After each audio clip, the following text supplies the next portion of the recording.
안녕하십니까. 자, 드디어 이제 기초 재정학을 시작하게 됐네요. 그래서 먼저 오리엔테이션을 조금 하고요. 그 기본적인 수업 내용은 그 뒤로 진행을 하겠습니다. 먼저 자기소개. 네, 자기소개. 그래서 저는 이제 경제학을 전문적으로 강의를 하고 있고요. 이 해커스와는 문을 열 때부터 함께했다. 그래서 쭉 이제 경제학을 전문적으로 하고 있고요. 자, 먼저 우리가 재정학이라는 거잖아요. 그래서 여기 지금 경제학 전공자를 아까 물어보니까 별로 없으시더라고요. 근데 대학교에서 배운 내용은 뭐 큰 의미가 없어요. 그냥 조금 익숙하다 안 익숙하다의 문제고, 대학교에서는 뭔가를 배웠으면 약간의 설명을 하는 거잖아요. 그러니까 이렇게 뭐 이런 것도 있다, 주관식이고. 우리는 어떻게 공부를 해야 되냐면, 재정학의 꽈락률이 몇 프로일 것 같습니까? 재정학의 꽈락률 몇 프로 맞춰봐요. 10%? 이런 시험이면 의미가 없는 시험이에요. 아, 이런 시험이 의미가 없지. 이런 거는요, 이 정도 나오면, 아, 이 자격증을 따서 내 인생이 바뀌지 않아. 그쵸? 근데 여러분들이 세무사, 회계사 이런 것들은 내가 점수를 시험에 등록 자격증을 따잖아. 그러면 바뀌잖아, 인생이. 좀 바뀌죠? 근데 꽈락률이 10%다? 그럼 이 말은 무슨 뜻이야? 90%가 합격했다는 뜻이에요. 그럼 90%가 합격하는 시험이 의미가 있어요? 없잖아요. 그쵸? 그러니까 이 정도는 아니다. 다시 기회를 드릴게요. 몇 프로? 40%. 40%. 요게 뭐 정도냐면 회법 세계의 2년치 평균치예요. 그러니까 세법 회계가 꽈락률이 그 정도 나오는 거야. 그 말은 무슨 뜻이냐면 하나가 한 40%, 50% 나오면 그 다음에 이제 바뀌어서 이렇게 들어가는 거예요. 그럼 무슨 뜻이냐면 세법과 회계가 여러분들의 1차의 당락이에요. 당락이에요. 그럼 이번에 우리 재정학이 24년도에 26%가 나왔어요. 26%. 그러면 이 말은 뭐냐면 30% 미만이고, 그 행소법, 민법 요런 거 말고 공통 과목 기준으로는 가장 낮은 거예요. 가장 낮은 거예요. 근데 생각해봐요. 지금 재정을 시작하기 전이잖아요. 근데 여러분들이 어떤 느낌이에요? 뭐 좀 뭔가 어려운 것 같고 경제하기 힘들 것 같고 그렇잖아요. 처음에 다 그렇게 시작한다고요. 근데 여러분들이 이제 지나가다가 저하고 이제 학생들하고 안녕 안녕 인사를 할 거 아니에요? 근데 저를 보고 찡그리는 사람이 없어요. 왜? 저 때문에 떨어진 사람은 없거든.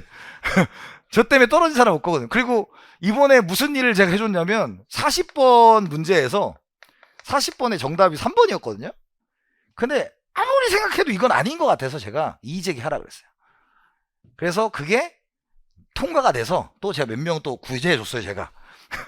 그러니까 이의제기도 할 수 있어요. 근데 이의제기를 받아준 이유가 있어요. 엄밀히 말하면 아닌데, 그만큼 이 재정학, 우리 세무사 시험에서 재정학이 큰 이슈가 없길 바라는 거예요, 그냥. 그러니까 여러분, 저는 여러분들하고 이제 통과점에 불과한 과목이다. 통과점에 불과한 과목이기 때문에 너무 여러분들이 선입견이 뭐냐면 어렵다라고 생각하지 마세요. 어려운 시험 아니에요.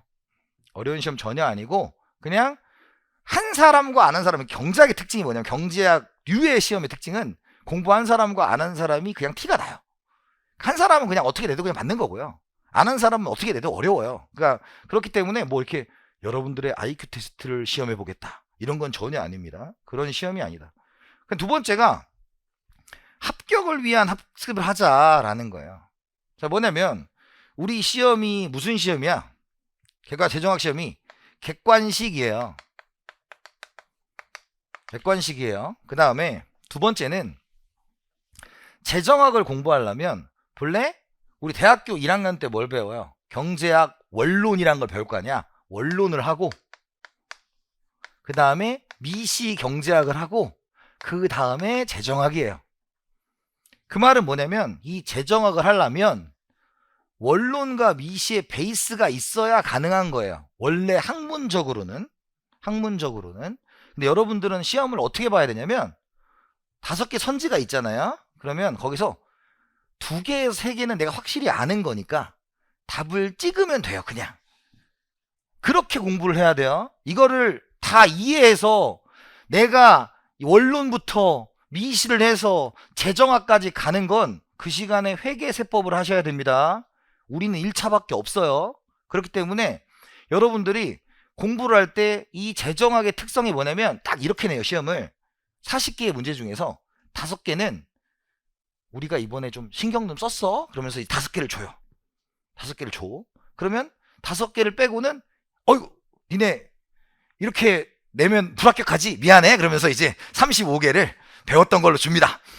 어떤 느낌인지 아시겠어요? 그러면 우리는 5개가 하나에 몇 점씩이에요? 하나에 40문제니까 100점 만점은 몇 점이야? 2.5점이죠. 그럼 5개 빼면 얼마야? 12.5야. 그럼 87.5점에서 내가 그 비슷하게 맞는 거예요. 그게 목표지. 100점을 맞으려 그러면 여러분들이 세법 회계할 시간을 뺏깁니다.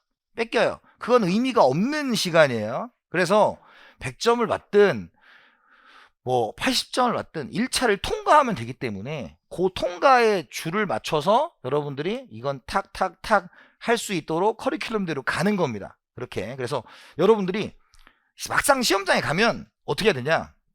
이걸 딱 보고 너구나 이렇게 찍어야 돼요. 이걸 가지고 원인과 결과를 따지는 게 아니에요. 그렇게 여러분들이 경험치를 쌓아서 보는 시험입니다. 그래서 제가 제일 좋아하는 수강평, 물론 기본 강의 때 그 수강평에 대한 논쟁을 한번 할 건데 제가 제일 좋아하는 게 이런 거예요. 저는 재정학을 잘 모르는데 15분을 풀었거든요. 근데 80점을 맞았어요. 요거예요. 제가 말하는 건. 딱 그게 우리의 목표야. 왜? 더 알려고 할 필요 없어요. 왜? 2차에 없거든요. 우리는 객관식으로 끝이 납니다. 근데 주관식인 거는 2차에 보는 건 여러분들 철저하게 공부를 하셔야 돼요.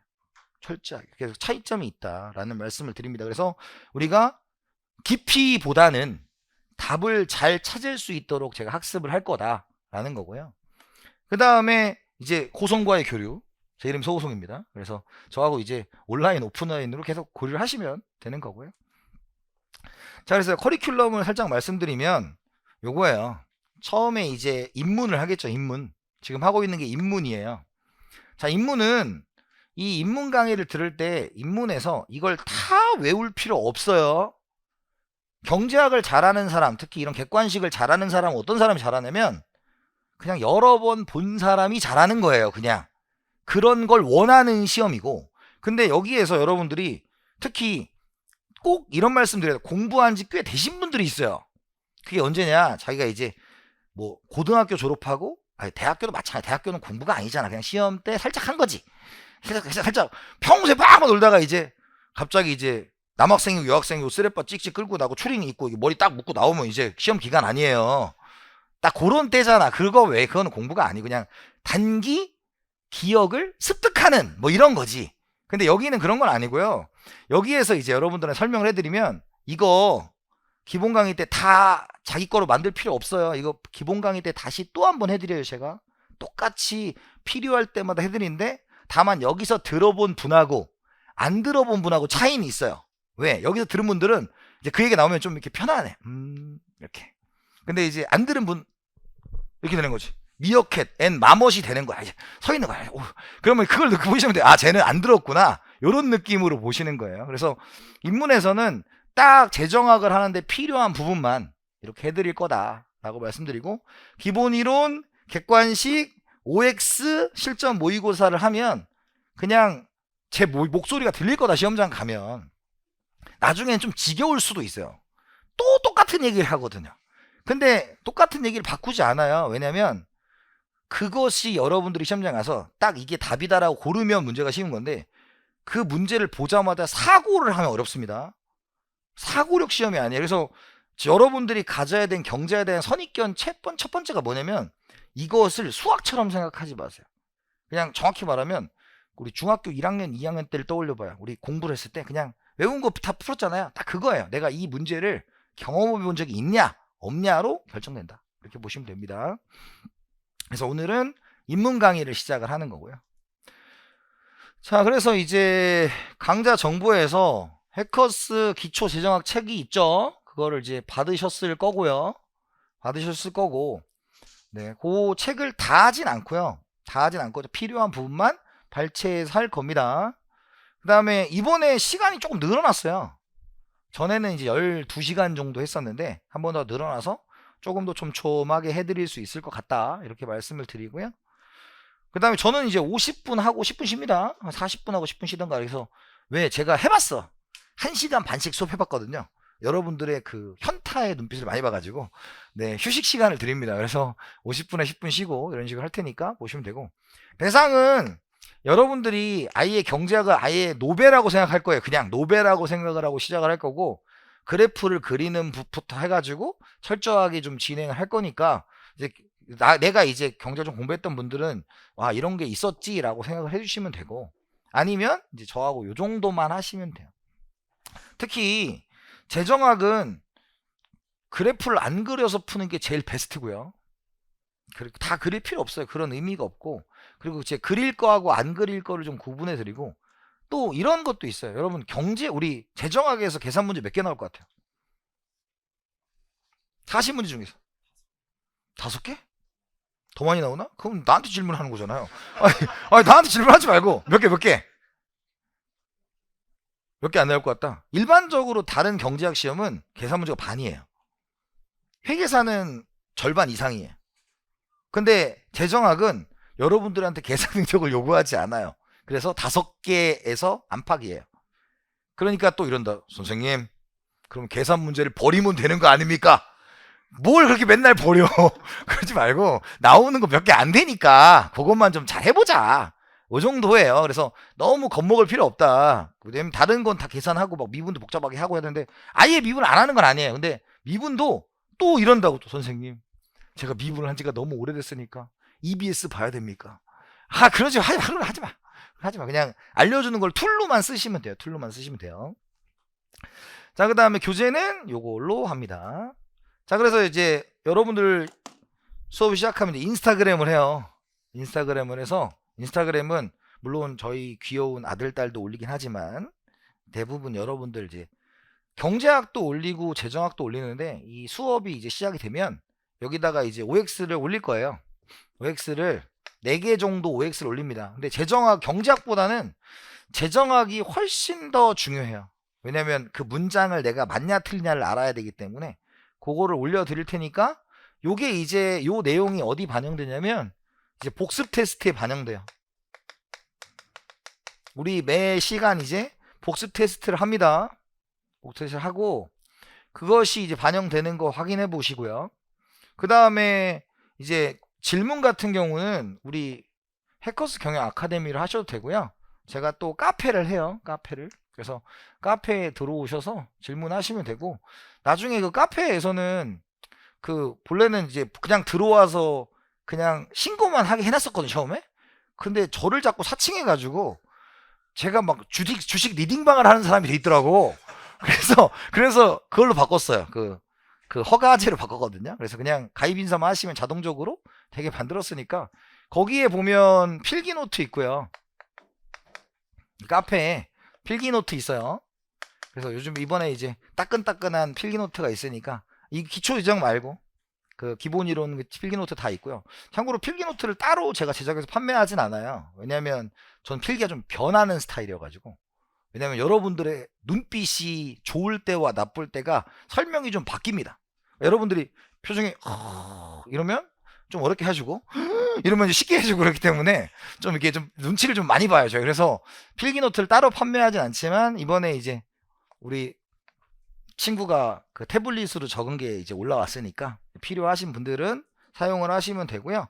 PPT도 이제 올려드립니다.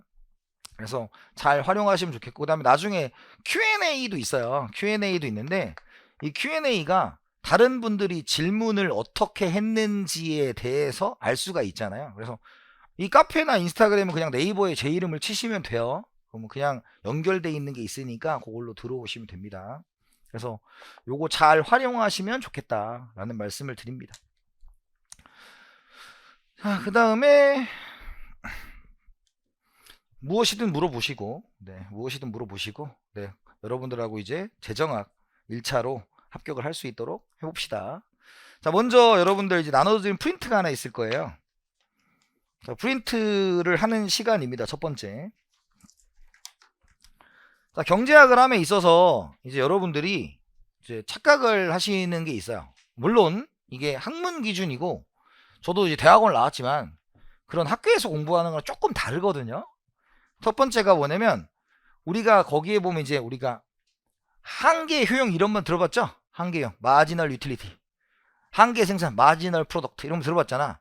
그런 단어들이 영어의 알파벳이 있어요. 알파벳을 외우면 안 돼요. 외우면 안 되는 게 아니지. 외운 거에 스트레스를 받지 마라. 왜 우리 시험 뭐예요? 객관식이에요. 객관식이니까 이제 예를 들어 한계, 효용 이렇게 있잖아요. 그러면 한계가 마지널, 효용이 유틸리티 이렇게 매칭이 어떻게 되는지를 잘 보셔야 돼요. 그래서 영어를 한자로, 영어를 한글로, 한글을 영어로 바꾸는 요 약자 변환을 초점을 맞춰야 돼요. 경제학을 공부하시거나 본 적이 있는 분들은 이게 되게 유치해 보이지만 처음 하시는 분들은 이거에 엄청 어려움을 겪습니다. 왜? 저는 약자로 썼는데 여러분들 뭐야 이럴 수 있으니까. 그래서 스펠링보다는 이게 바꾸어서 어떻게 매칭이 되는지. 그래서 매칭이 2가지 정도로 매칭이 돼요. 한 글자당 2개 정도로 매칭이 돼요.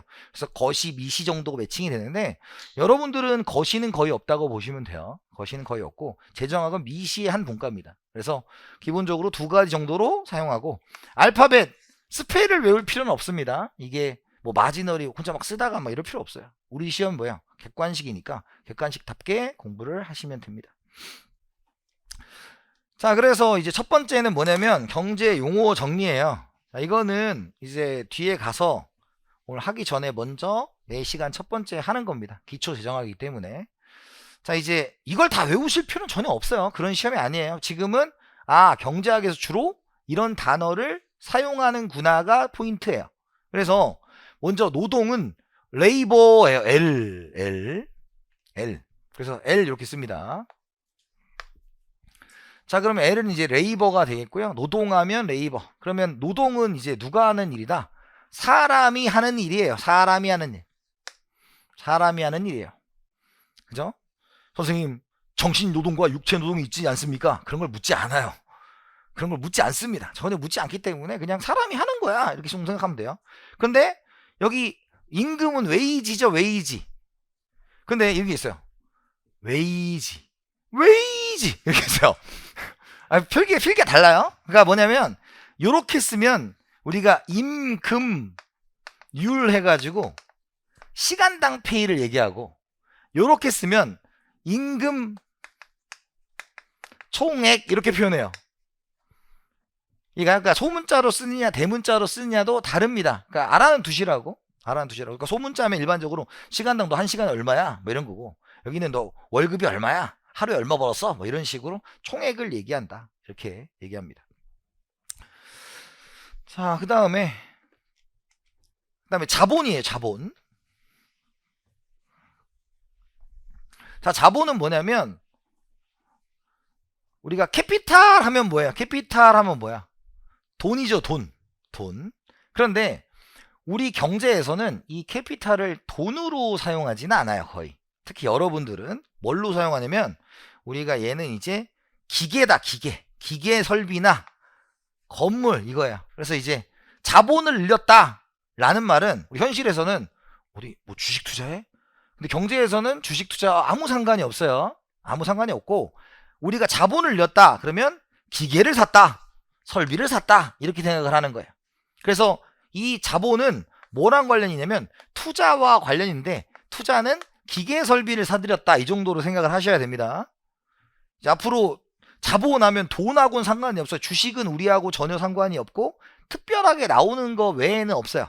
다 기계 산 거예요. 기계 산 거. 그 다음에 두 번째가 우리가 노동은 L이고 그 다음에 자본은 K예요. 근데 아니 여기서 왜 C 썼냐? 근데 왜 여기 K냐? 경제학에는 어디서 온 거예요? 뭐 유럽계는 독일에서 왔겠고, 근데 경제학으로 이제 뭔가 박사나 이런 거 교수 자리를 해먹으려면 미국 갔다 와야 돼. 그러면 C 있죠. C. 캐피탈 C. C는 거대한 게 있어요. 뭐가 있을까요? 컨슘, 소비가 있고요. 그 다음에 C 뭐 있어? 코스트, 비용이 있어요. 근데 아까 뭐라 그랬어요? 스펠링 하나당 일반적으로 2개를 사용한다 그랬어요. 세기에는 헷갈리니까. 그러니까 C가 너무 거대한 거예요. 뒤에 있어요. 그러면 C가 너무 거대하니까 이제 그러면 K로 가자. 그래서 K가 된 거니까 자본이 K인데 왜 캐피탈이 C가 아닙니까? 이러면 안 돼요. 이제 자본은 K다 아는 거예요. 자본은 K다. 그래서 노동 L, 자본 K 이렇게 보시면 됩니다. 그리고 우리가 자본을 늘렸다가 뭐라고요? 기계를 샀다 이렇게 생각을 해야 된다고. 기계를 샀다 이렇게 생각해야 된다고. 지웁니다.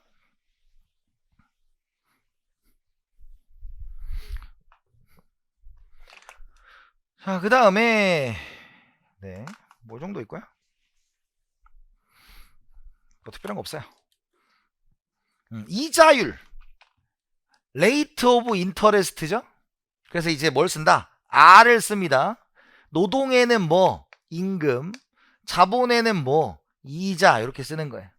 근데 이자는 여기서 자본을 빌려준 대가인데 뭐 정도로 생각하면 되겠다? 렌탈료. 기계를 썼을 때 렌탈료 정도로 생각하시면 돼요. 그래서 R을 씁니다. 그래서 왜 이걸 하냐면 이제 수업할 때 이걸 매번 노동, 자본, 임금, 이자를 매번 한글로 쓸 수가 없잖아요. 그러니까 이제 약자를 계속 쓰는데 처음에 이 약자를 모르시는 분들은 처음부터 약간 현타가 올 수 있다고. 그래서 이걸 해드리는 겁니다.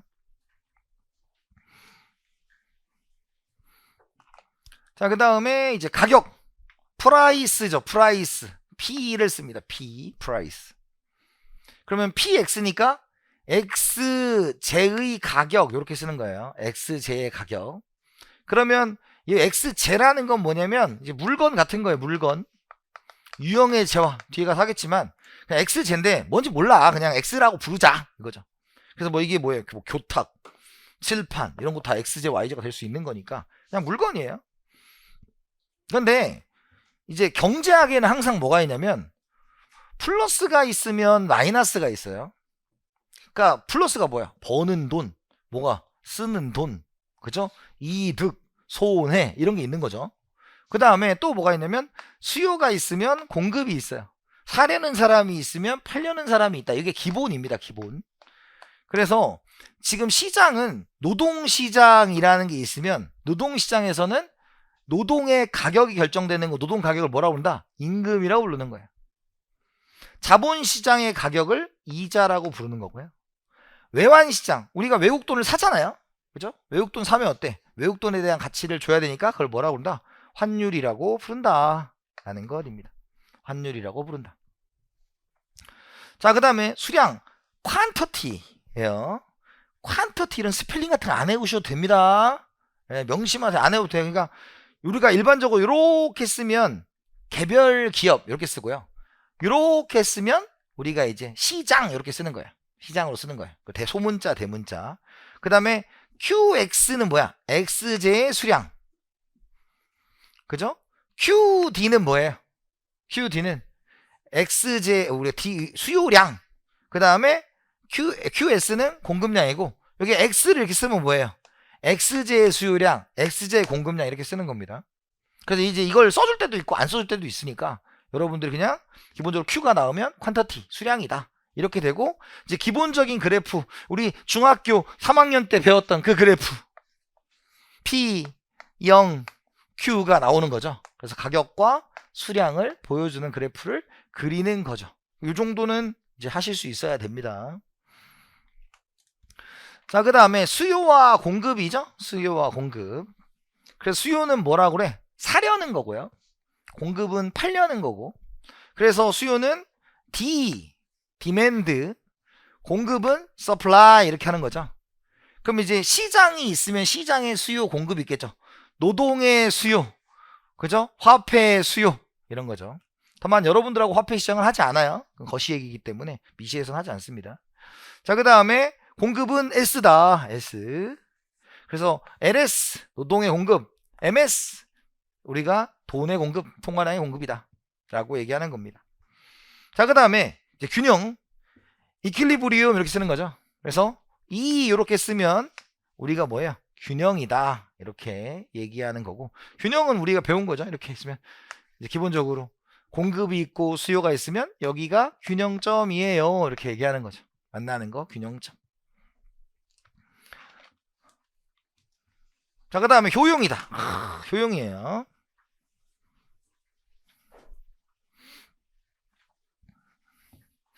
자, 이제 여러분들이 우리 이제 이 기초 재정학을 하고 경제학을 처음 할 때 어려워하는 3 플러스 4가 있어요. 3 플러스 4. 그게 뭐냐면 기울기라는 친구가 있고요.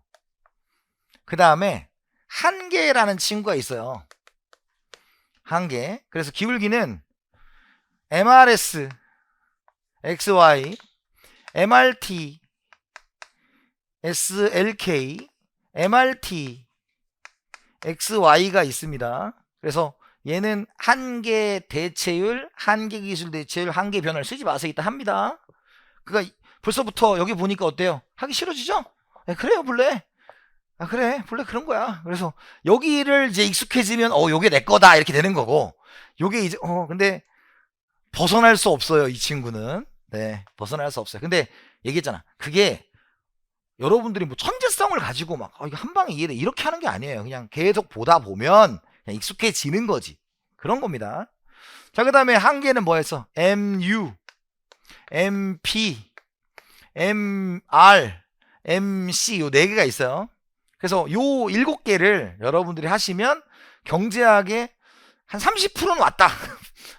이게 처음에 싫거든요. 엄청 싫어요. 엄청 싫어요. 그래서 지금 보면 효용부터 시작을 합니다. 효용. 자, 효용.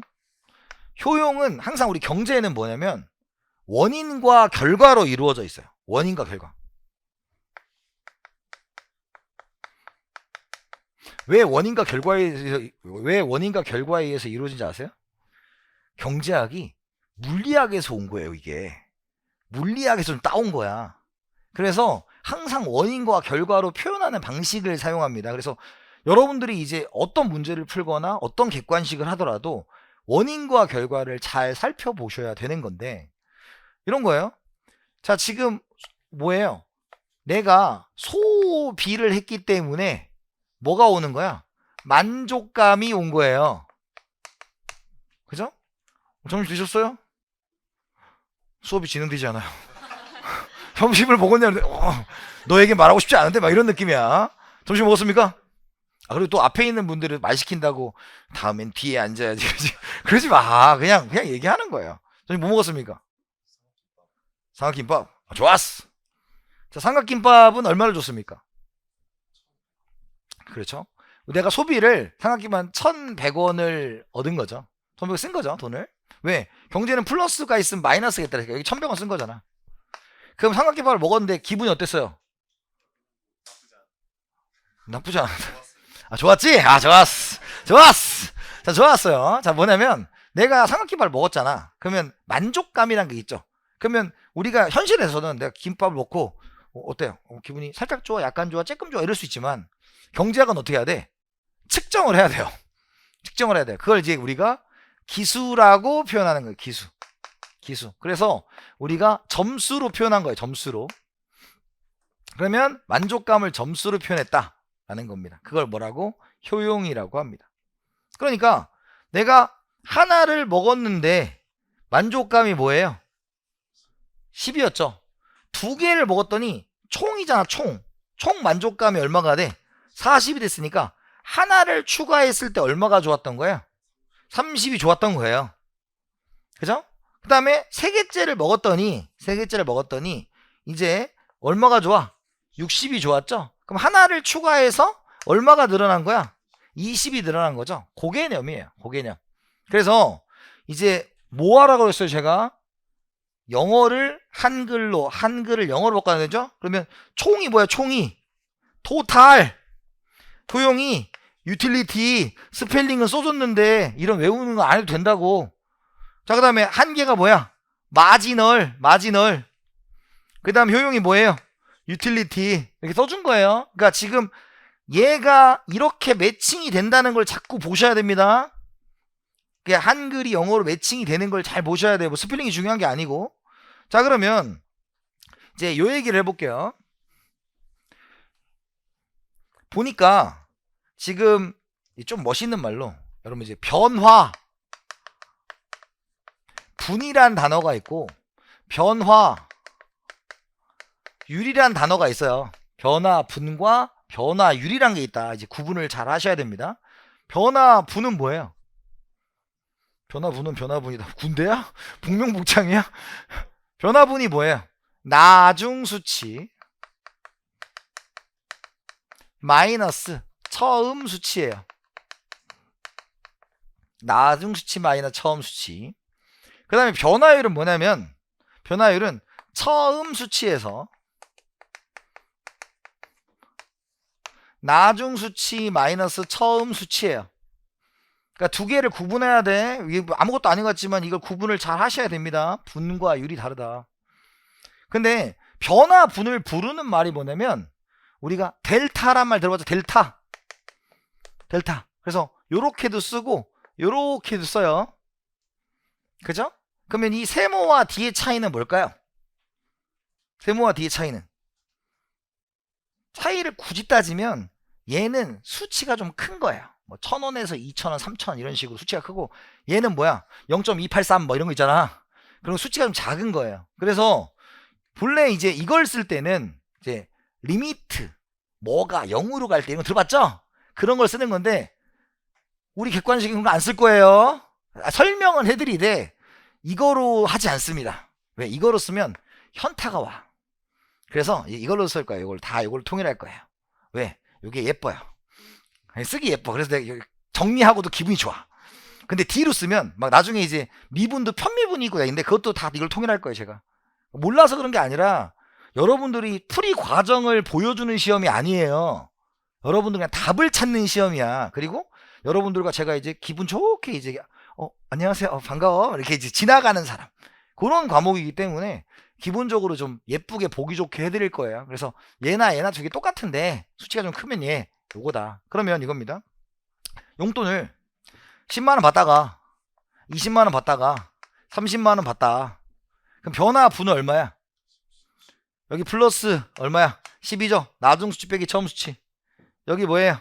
12죠. 나중 수치 빼기 처음 수치. 그러면 변화 분은 둘이 뭐예요? 똑같다. 그런데 변화율은 지금 여기서 변화율은 뭐예요?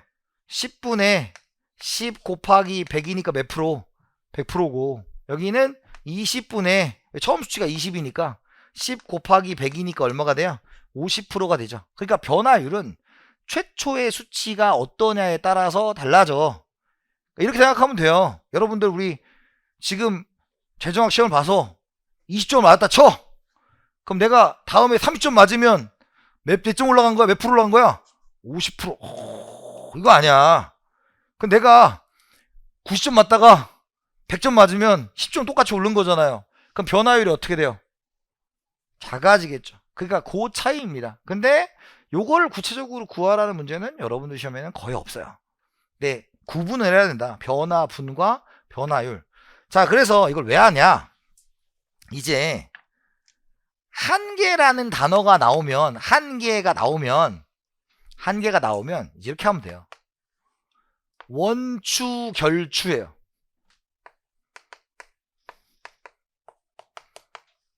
모두 다 똑같아요. 원인 결과.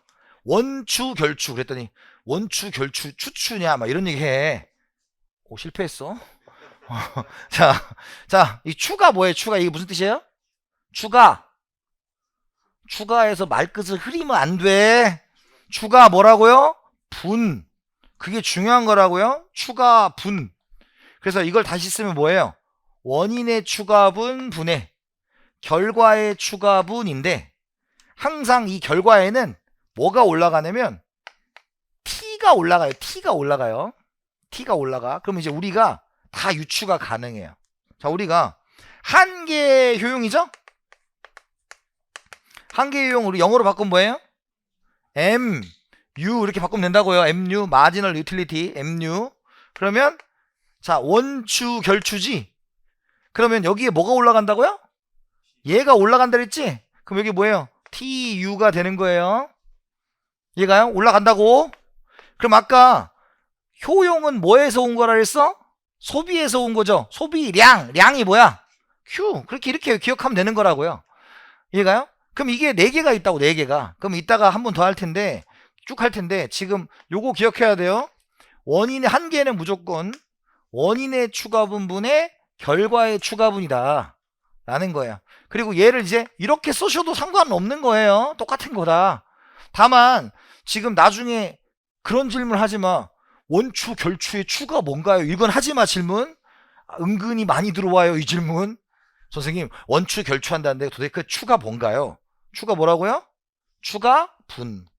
추가분입니다. 그래서 한 개는 기본적으로 이렇게 구성이 되니까 아까 4대장도 유추해서 할 수 있는 거예요. 이제 유추할 수 있는 거라고. 이제 또 나옵니다.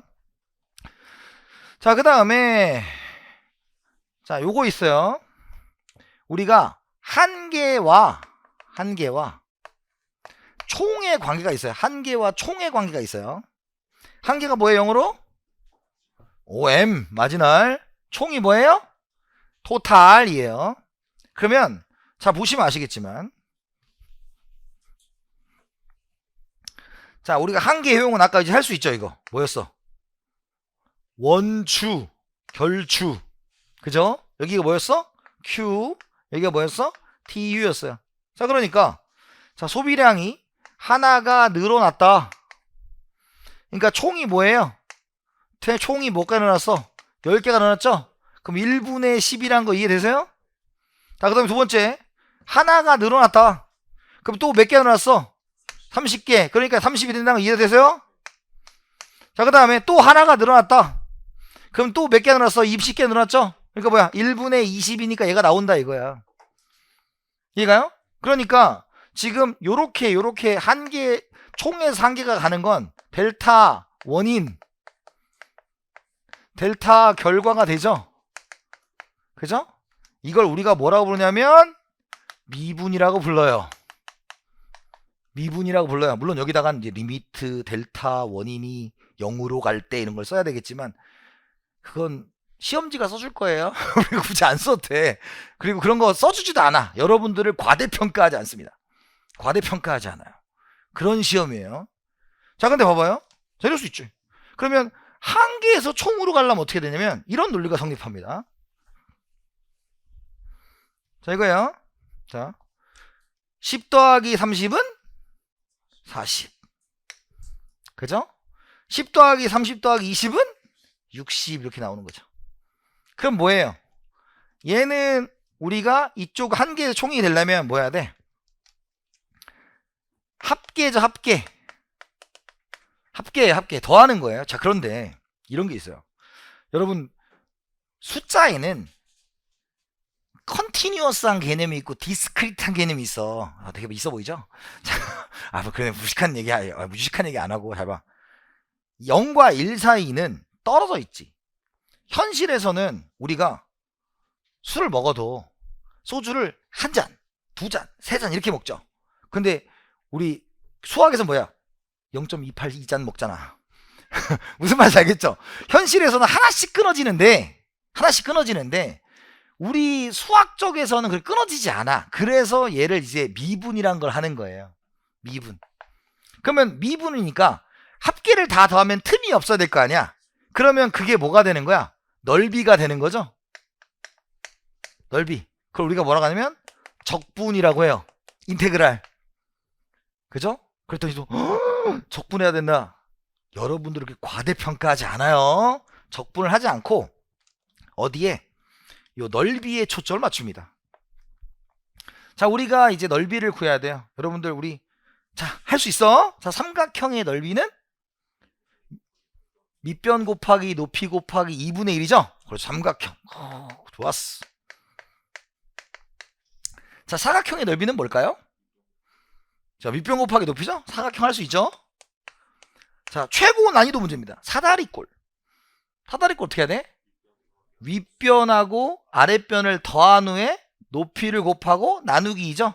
아, 나중에 할 거야 다. 사다리꼴. 마른 모는요, 마른 모는. 안 나와요. 안 나와. 자, 끝났어. 자, 이거 할 수 있느냐? 아, 이걸 할 수 있잖아. 우리 의무교육으로 그래도 중학교까지 나오신 분들 맞잖아요. 네. 네. 요즘 의무교육 고등학교까지인가요, 이제? 난 누구랑 얘기하는 거야? 그러니까 이 정도만 할 수 있으면 돼요. 뭐 없어요, 더. 끝이 끝. 그러니까 여러분들이 이 적분이란 걸 물론 경제학과를 전공하시거나 이런 분들은 했을 거야. 근데 우리한테는 시키지 않고요. 그냥 다시 한 번 말이지만 총에서 한 개를 만드는 건 미분을 하는데 미분의 툴 5가지만 딱 알고 그냥 대입하는 걸로 끝내요. 그 이상 없어요. 딱 그 정도면 여러분 다 문제를 풀고 이거는 회계사까지 통일해. 회계사도 다 이 정도만 할 줄 알면 끝나는 거예요. 그러니까 과도하게 제가 강의를 하고 있으니까 말씀드리는 거고. 그 다음에 넓이는 적분 없고요. 삼각형, 사각형, 사다리꼴만 할 수 있으면 됩니다. 이해됐어요? 그래서 이제 우리가 배운 거야. 봐봐요. MU를 미분하면 뭐가 돼요? 여기로 가면 뭐야? TU가 되는 거고요. MP가 되면 뭐예요? TP가 되는 거고요.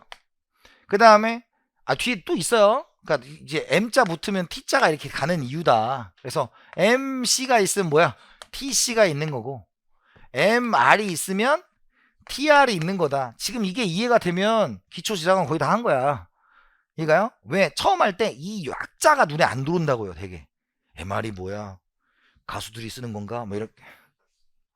그럼요. 제가 요즘에 음악 운동을 하면서 달리기 송이들이 있어. 하지만 바로 나오면 끄는 게 있어요. 아이브 노래는 바로 끕니다.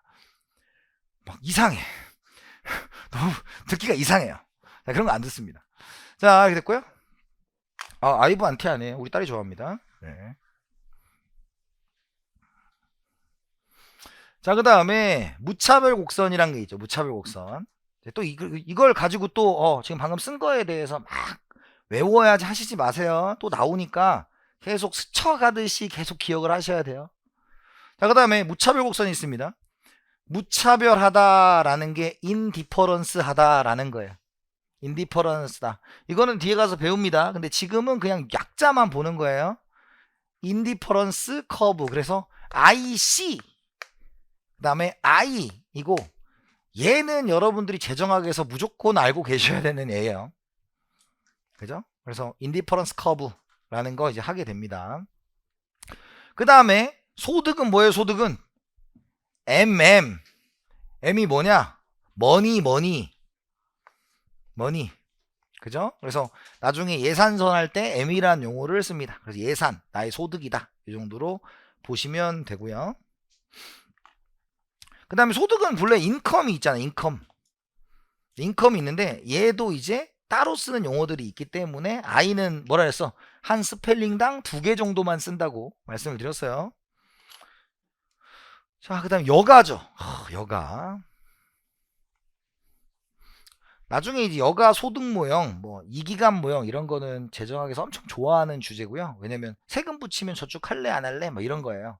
세금 붙이면 일 할래 안 할래? 뭐 이런 것들인데 이제 이게 뭐예요? 레저죠, 레저. 그래서 레저는 요렇게 쓰고요. 요렇게 쓰면 뭐라고요?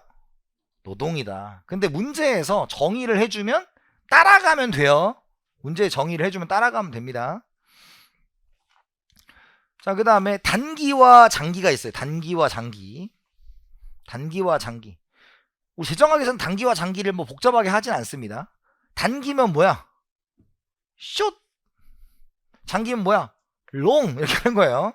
그래서 이제 뭐예요? 만약에 소비가 있다. 그러면 여기 C가 이렇게 붙을 거 아니에요. C가. 소비가. 그러면 단기는 뭐야? SC. 장기는 뭐야? LC 이렇게 붙여서 단어를 만들어내는 거예요. 그냥.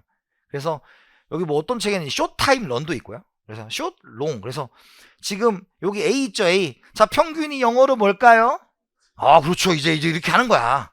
숏, 에버리지, 코스트 이렇게 하는 거죠. 그죠? 그 다음에 롱, 에버리지, 코스트 이런 식으로 약자를 주로 한글로 바꾸는 게 우리의 목표라고요. 여기서 또 롱 쓰고 막 이럴 필요 없습니다. 자, 그 다음에 고정비용과 가변비용이 있어요. 고정비용과 가변비용. 뭐 재정학에서는 그렇게 쓰진 않지만 이제 픽스드죠. 픽스드가 뭐야? FC 이렇게 쓰는 거죠. FC 픽스드 코스트. 풋볼 클럽 아니에요. 네, 픽스드 코스트고 얘는 베리어블 코스트 이렇게 얘기를 하는 겁니다. 그래서 단어를 이렇게 나누어서 쓰더라 라는 거죠. 근데 우리 이제 할 수 있잖아.